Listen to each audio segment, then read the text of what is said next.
So, this is RomDown, or however you want to call it. This is essentially me talking about stuff I don't usually get to talk about. Is this like a podcast, essentially, I guess?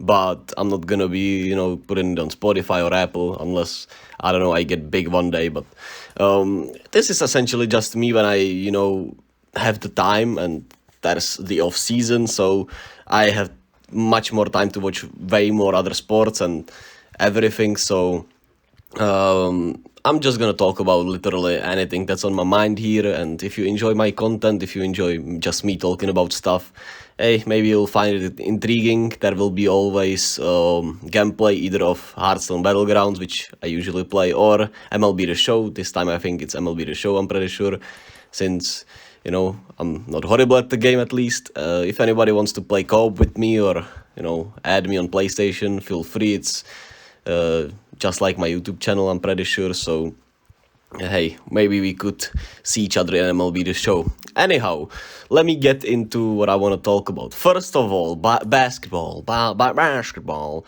Our little favorite sport of basketball. That has been the first US scrimmages, which, are the preparation for, how do you call it? The World Cup that is happening at the end of August. Yeah, it is August, right? June, July, August, yeah. At the end of August and start of September. And, there have been three days of worth of scrimmages, I should say. And it has been quite intriguing. The first day was really rough for the USA team, as the select team, which is essentially, the scrimmage partners, the American guys that didn't get there. And it has been just, pretty great. Kate Cunningham essentially has showed out a lot in, these scrimmage clips and videos. I've watched most the clips, watched one or two videos about, the full day. And, of course, we have seen a lot of players in there. It's, Jalen Brunson, and, well, hold on. Let me put up USA select team, and USA.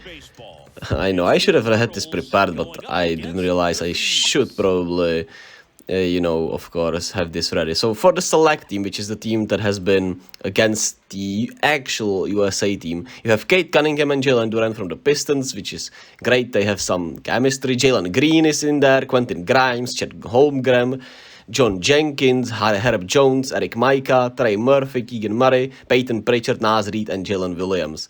And they have been actually playing really well, which is great to see.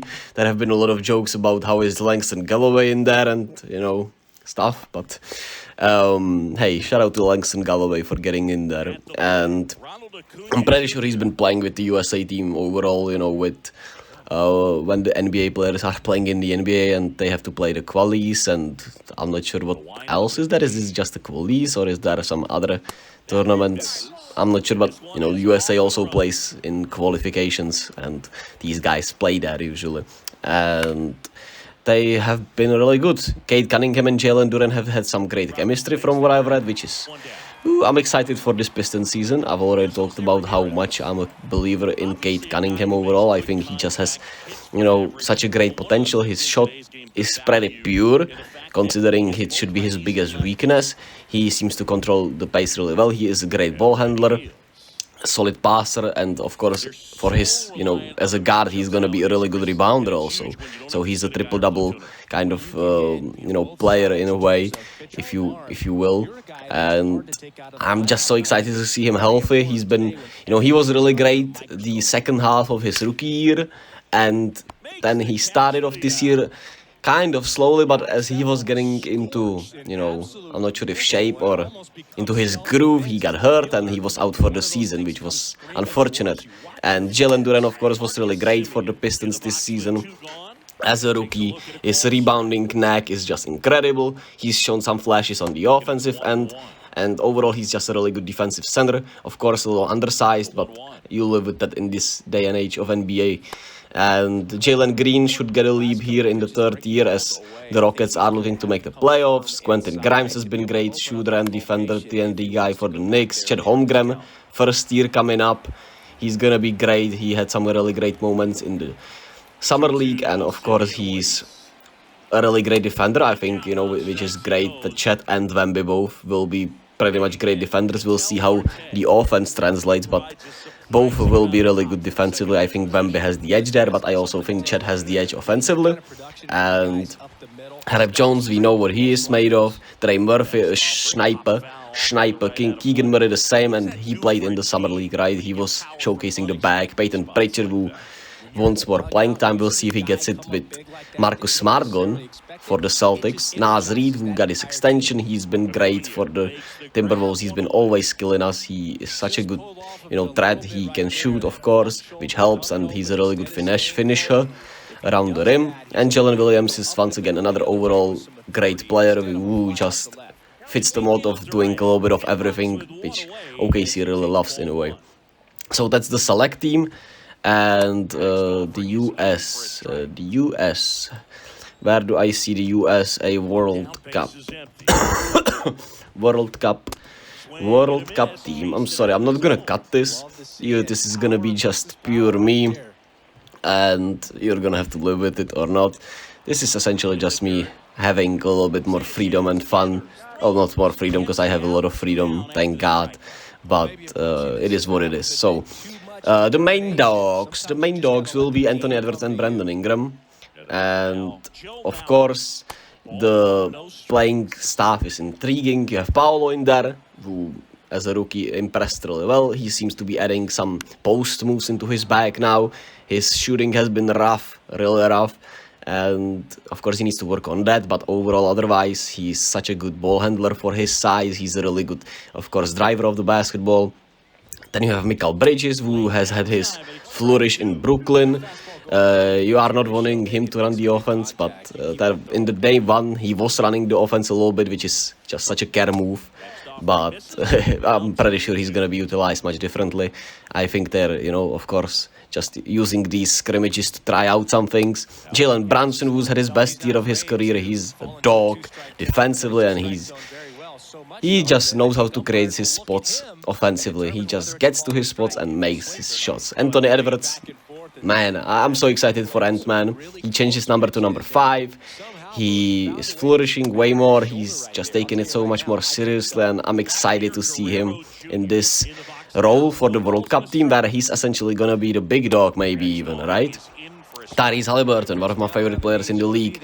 Such a good ball handler, fun shooter. Even though his shot is a little funky, he knows how to pull it up, and he knows how to get his spots. He also creates really well for his teammates, knows how to navigate screens, navigate around screens, pick and roll master, and an assist.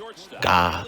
Josh Hart, essentially could be the heart and soul of the team. He just crashes for rebounds, one of the best guard rebounders we have in the league.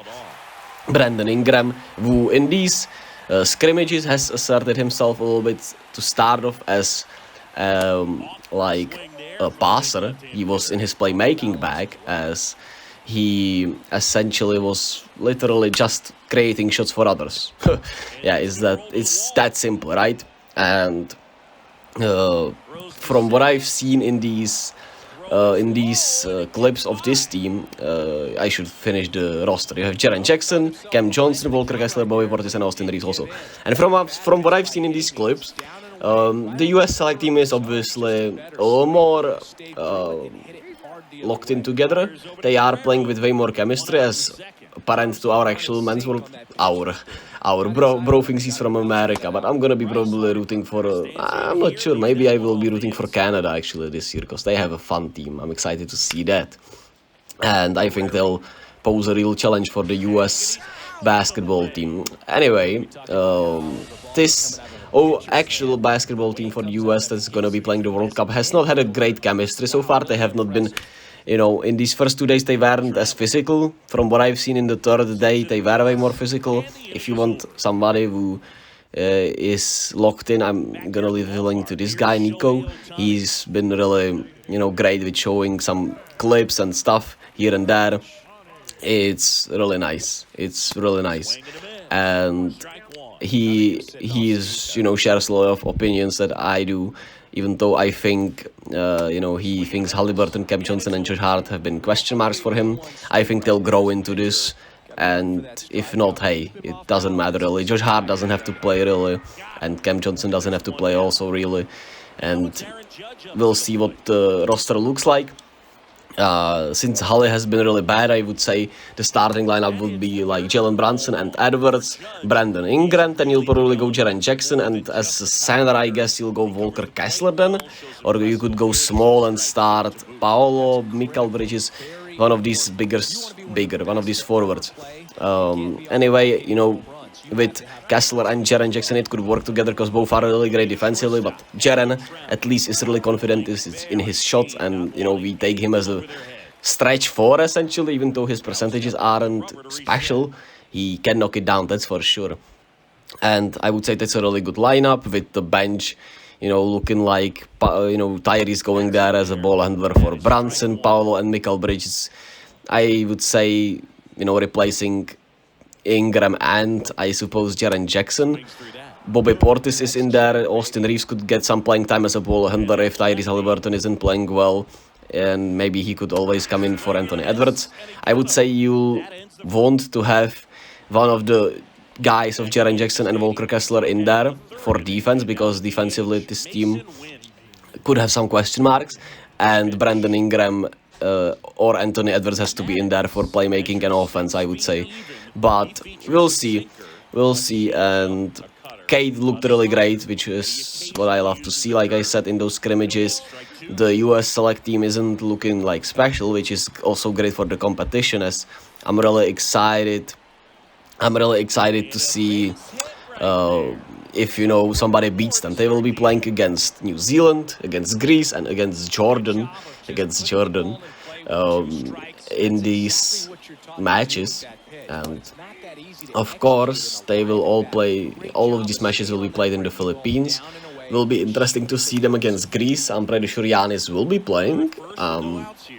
I've not seen anything that should dispute that, and it should be fun. I can't wait to see some of higher level hoops right before we have training camps and stuff, because this will end on Sunday, September 10th, and then we should go straight into training camps, which is I'm so excited for that. Anyway, this was just my little ramble about this because it was fun. For more basketball, there was the Curry camp, which is really fun, and if you are seeing those clips of Steph Curry working out, god damn, I feel always so tired seeing this, and you just realize how crazy his warm-ups and his work ethic is, man. And we knew this because his stamina is the best in the league, in my opinion, considering especially his size and everything he has to do on the court. But goddamn, is it special! And those workouts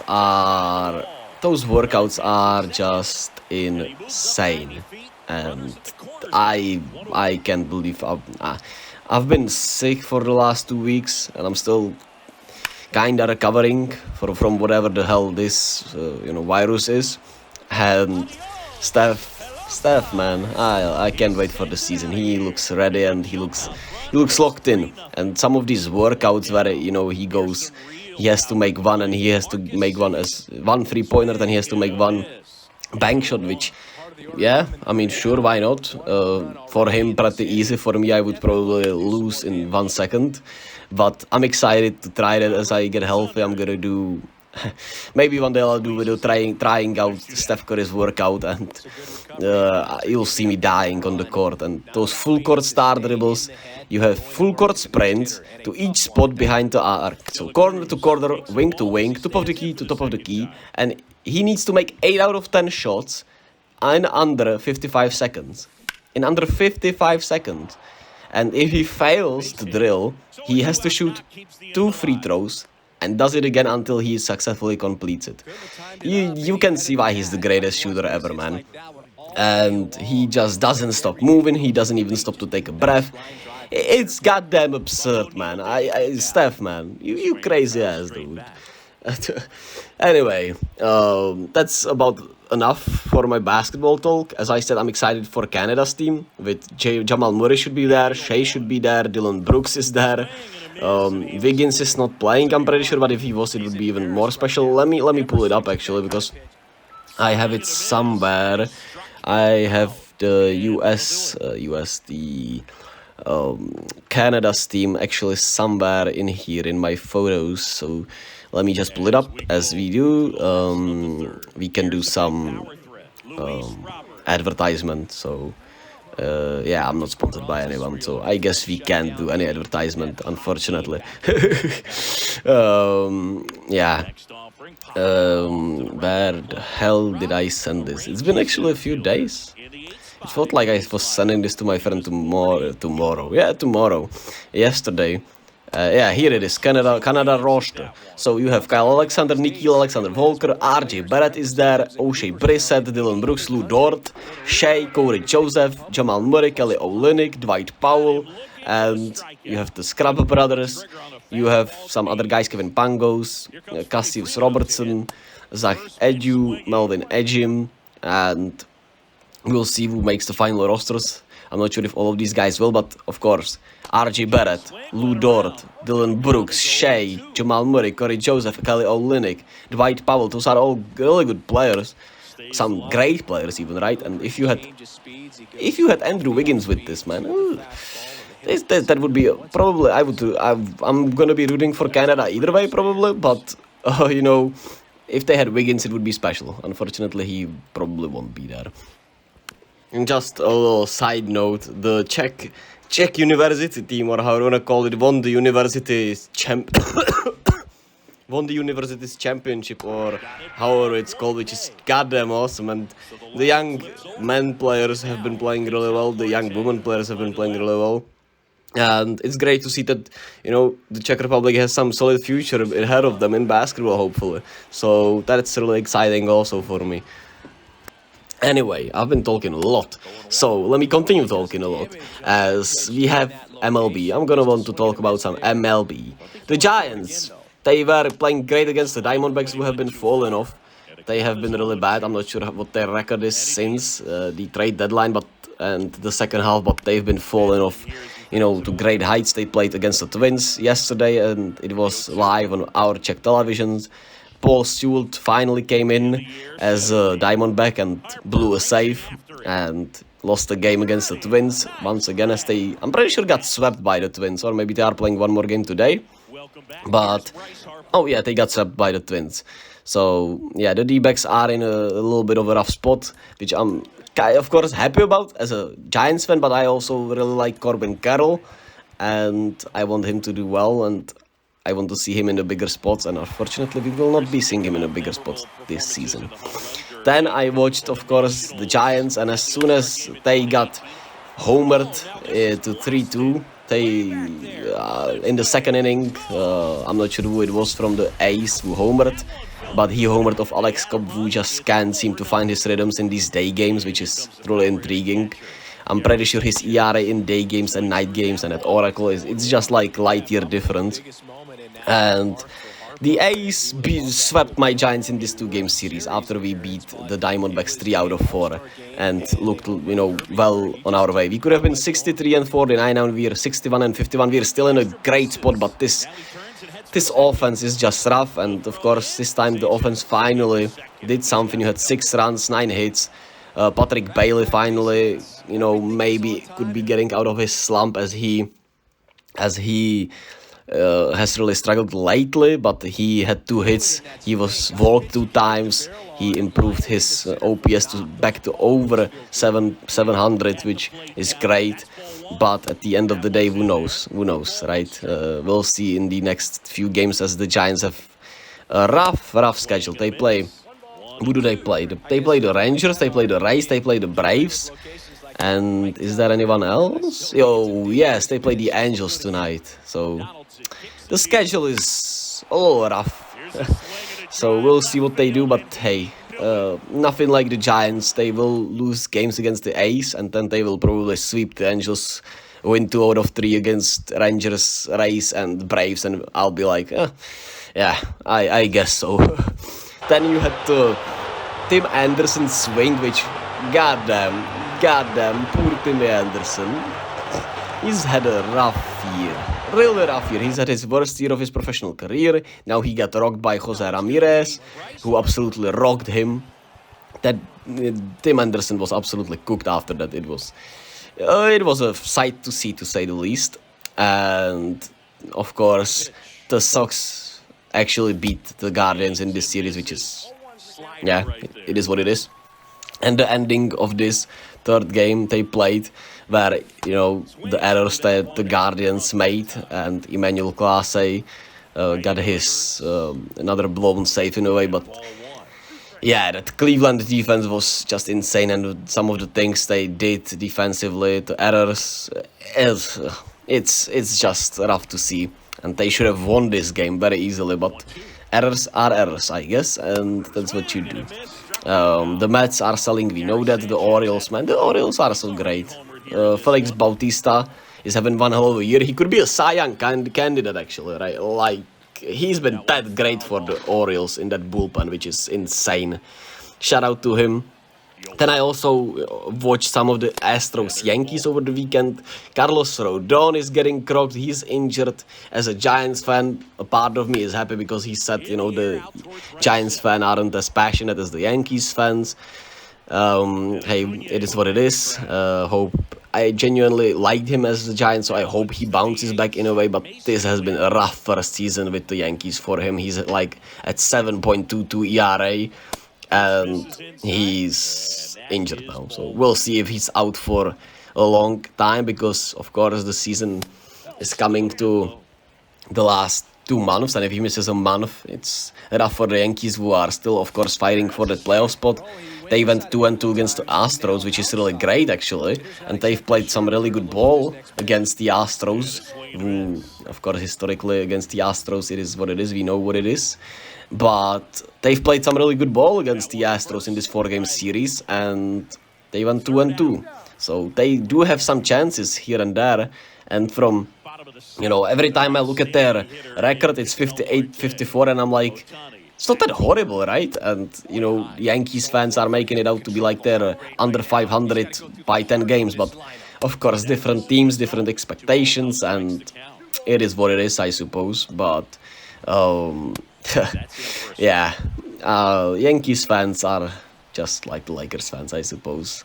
But hey, historically, great franchises, you're gonna have the fans spoiled, and I'm not gonna be spoiled with the Warriors just like this, but I'll probably be, so I can even blame you guys. The Reds are absolutely falling off. They've lost like 6 or 7 straight, so that's rough. And I watched all of these Braves Cubs games because they were at great times, and yesterday the game was free on MLB TV. The first game that was played on Friday was actually on O2 TV here in the Czech Republic, so I watched that. That 4th inning, it was like 7 or 8 run where it was, Ozuna hit a homer, then before him it was Matt Olson, or I don't know, but there were back-to-back homers. Ronald was incredible. Ozzy was incredible, which he is against the Cubs. So the Braves had a great game, but then they actually lost the next 2 games, and the Cubs, man, the Cubs are playing great baseball, man, and they could pretty easily win this NL Central Division, as they've been playing some great baseball, and I am impressed, man. I was really impressed with their offense. Their defense was really solid. Their pitching is getting, better and better, and goddamn, the Cubs actually could be making it somewhere. So let me just check out these standings. And of course, when we go to the wild card spot, division leaders, we have Baltimore, we have Texas, and Minnesota so far, as Minnesota has won 4 straight against the D-backs, like I said, and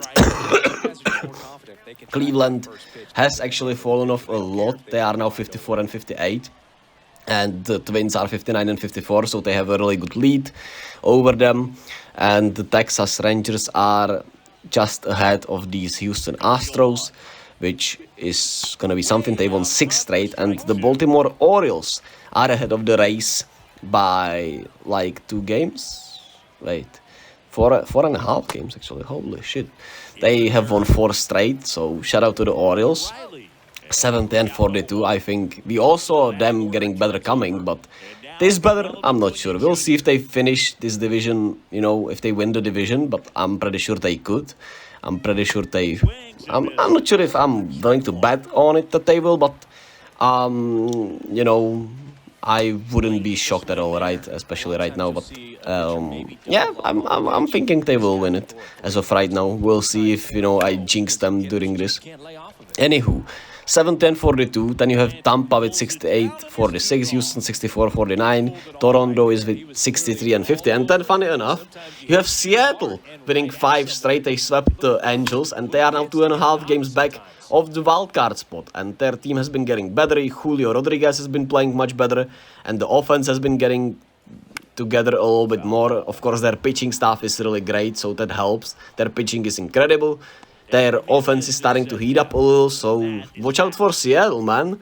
They're right there, 2.5 games behind Toronto, and they could sneak in there, even though they were somewhat buy sellers, right? They weren't buyers or sellers, they were doing kind of both with Paul Seald going to Arizona. And of course, they didn't trade Teoscar Hernandez as we thought they would, so it's gonna be intriguing, man. It's gonna be a fun end to the season. Yankees are 4.5 games back, then Boston is 5 games back. Angels, who lost 6 straight since the deadline and are now 7 games back. You still have Cleveland in there with 8.5 games back, so we'll see what happens there. And in NL, of course, it's Atlanta. Even though they lost these 2 straight games, they are 70-39, man. They are still incredible. They are on a long road trip, actually. They are going to stay on the road this week, so we'll see how they do there. Even though overall they are 33-19 away, but it is a long road trip. They play the Pirates, then they play probably the Giants, I suppose. Maybe there is something else in there. I think they play also the Yankees. So, intriguing week for Atlanta. Dodgers, 64-46. They beat the Padres yesterday. They are playing the Padres today even. And they are prolonging their lead in the NL West, unfortunately, as the Giants lost these 2 games against the A's, which could be the difference between the first place and the second place. But they still have a good enough lead here in the wildcard race. They are still ahead of these teams, by 3 or 4 games. So it's not horrible, but we'll see with their schedule, of course. It's gonna be an intriguing August, as I said in my Giants video. But Philly is 61-51. They've been playing better. They play Washington now, who has been not horrible, actually. I would say the Nationals have been playing some really good ball lately. So we'll see what Philly does against them. Then it's our San Francisco, like I said. We are 61-51 also. Cubs 58-54 right there. Cincinnati is 59-55. And we'll see after they lost 6 straight. Then you have Miami with losing 4 straight, Arizona losing 6 straight. All of these teams are fighting for the wildcard spot, with San Diego being 3 games back right now, 55-57. We'll see. That's the San Diego Padres could still get there, and they will be dangerous if they do get there. So watch out for the Padres in there. And of course the Mets have fallen off, even though they are still 7.5 games back of a wildcard spot, which is funny. But they will be fighting Washington, who will end the season better, and they lost 6 straight since the deadline after they sold, and the team just looks disinterested in playing, essentially. So that is that, and that's my MLB talk. And yeah, last but certainly not least, my favorite talk is tennis, actually, because I went with my best friend, probably with one of my best friends, with one of my best friends. I would consider literally every friend I have my best friend, so because they're all awesome. And we went to tennis here in Prague because there is a Prague tournament, Prague Open, which is a WTA 250, which is like the lowest tournament of the bigger tournaments, essentially, if you were. And my favorite young player from Czech Republic, Linda Nosková, is playing there. I had a photo with her, which is great, and we watched her play on Friday as she won 6-0 and 6-2. She was incredible. She played some of the best tennis I've seen since the beginning of the season, since she played in Australia at the start of the year, and it's great. I'm so excited to see her in the final. Maybe I'll go watch her today, if the tickets are there. I'm not sure how it works. I'm waiting on my homie to wake up so we can debate it. And of course she's gonna be flying out to Montreal and she's gonna be playing in Montreal, if they are playing in Montreal, because there should be a lot of raining in there, just as it was here in Czech Republic, where they had to kinda not play on on Saturday, and on Sunday they didn't even finish both semifinals, and they have to play the finals here today on a Monday. So of course it's been a hectic weekend for these organizers, and hopefully they get to finish the matches today on a Monday, which doesn't usually happen, but it is what it is. It had to happen this way. And then she goes straight to Montreal, which is gonna be intriguing if they are gonna be playing even, because the weather in there, the predictions for the weather in there, they are not great. So here's my bracket. I'm actually doing this bracket challenge. I'll leave a link to the video, a link to the site if you want to do some bracket challenges, if anybody cares for tennis. And as you can see, I'm having my fellow countrywoman Karolina Pliskova losing in the first round because she's been playing really badly, and I just feel like it would be much better for her to lose in round 1 than to get absolutely dominated by Iga Swiatek, the world number 1. So yeah, that is that. Then I actually have Iga losing to my girl Karolina Muchova, and I think she's gonna get revenge for the French Open final, and we'll see, because most of these results will probably not happen, because it will not happen. And I have her reaching the final actually, as I have a Czech duel in the semis with Muchova against Vondroušová, or Wimbledon winner against the Roland Garros finalist. I think it will be great. As you could see, I have my girl Linda Noskova losing against Pegula early on, because I don't think she'll be able to, even though she will have great momentum, flying from Czech Republic to Montreal and then playing instantly and playing against the world number 4. I would love to think she could beat her, and I think she could, but I'm not sure she will be able to even beat Bernarda Pera, who is no slouch herself in the first round after coming over from the Czech Republic, hopefully winning her first title. Hopefully I'm not jinxing her, but I really believe she should win her first title here. And that is that. Other surprises. Do I have any surprises actually here? I have Boskova losing in round 1, so you know, I'm not just Czech biased. I have Blinkova beating Garcia and losing to Rybakina here, which Rybakina is no surprise. I have Sabalenka losing to Andreescu, which could be a surprise, but she's playing at home. She's been playing better lately, so I think she could be a surprise here at her home tournament. And Petra Kvitova will lose to her, as even though she got engaged, maybe I should have reconsidered here, but she got married, I'm sorry, but I'm not sure. I don't trust her in this first match after a great, after Wimbledon. We'll see what happens. And Sabalenka, I think, will be upset by Andreescu. Then Rybakina will win the whole tournament over Muchova, even though I would love to see my Czech woman win. And of course, you can see the bias a little bit here, but I genuinely believe in them. So it's hard for me to pick against them a lot of the time. But you could also see that I picked against some of them, against Linda, who I would love to just put into final every single tournament. I picked against Kvitova, who is the number 7 seed. So you can see I'm not that biased, and I'm excited for Montreal as long as they play.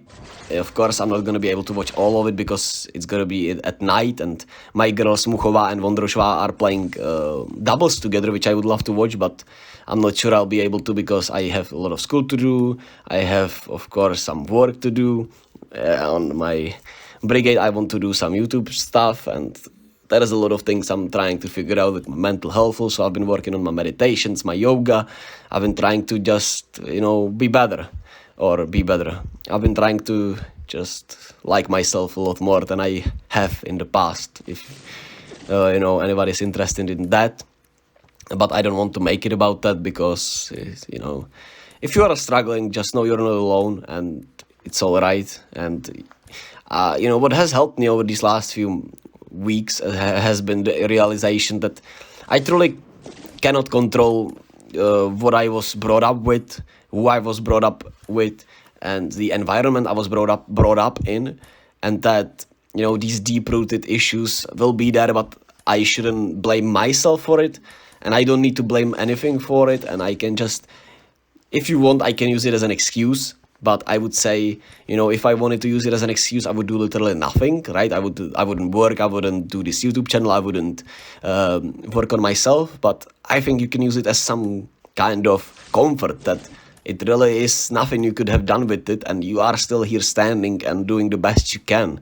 So, yeah, that is the motivational part from me. I hope you are all doing well and kind. And this will probably be it for me because my voice is gone. And Liverpool, I'm gonna quickly talk about Liverpool as they continue to stale out in the market. They bought Szoboszlai like 3 weeks ago, and then we were promised 2 more midfielders and 1 more defender, and it feels like they kinda just missed out on a lot of the players, and they are, trying to figure out what to do now. And they still want to sign Romeo Lavia from Southampton, who I would love to see, but it has been rough, and we are trying to kind of lowball Southampton, so make of that what you will. And also the other 2 players we should want to sign, 1 midfielder and 1 centre back, we were kind of promised in this rebuild. There are no particular targets. There has been Andre from Fluminense, who is not for sale. The centre backs was Levi Colville, who is 100% not for sale as he's in Chelsea. We will be playing against him on Sunday in our first Premier League match. So that is it. And Sparta has been playing great, which is just awesome. But, I used to love football a lot, but nowadays I just don't have the drive. At least for Liverpool, I do have some of the drive, but for Sparta, for overall just following Premier League football and football in general, I just don't have it. And Sam Darnold might be starting quarterback for my Niners, so it's been rough for both footballs, but I'm way more excited about the NFL because the Niners roster is still great, and hopefully one of the quarterbacks is going to be able to play just well enough, and it should be, working for my Niners, but it's going to be an intriguing season to say the least, with Trey Lance, Brock Purdy, and Sam Darnold in there. So that is that. This is just quick RomDown from me. Hope you enjoyed. I know it's a little chaotic. I know it's a little maybe too fast, but I don't care. I just wanted to talk about it. And if anybody enjoys this, and if anybody just takes inspiration, that, it's not the best, but I still try. That's what matters in the end. As long as you're putting yourself out there and you're trying new things, even though this is essentially a podcast, but on YouTube form with of course MLB The Show footage, you can do things, man, and you can do great things. So I'll be posting it on Monday evening. Linda hopefully wins her first title by then. I might edit post the final, and Liverpool will be playing its final preseason match. So that is that, and I love you all. Hope you're doing well, and see you all next time.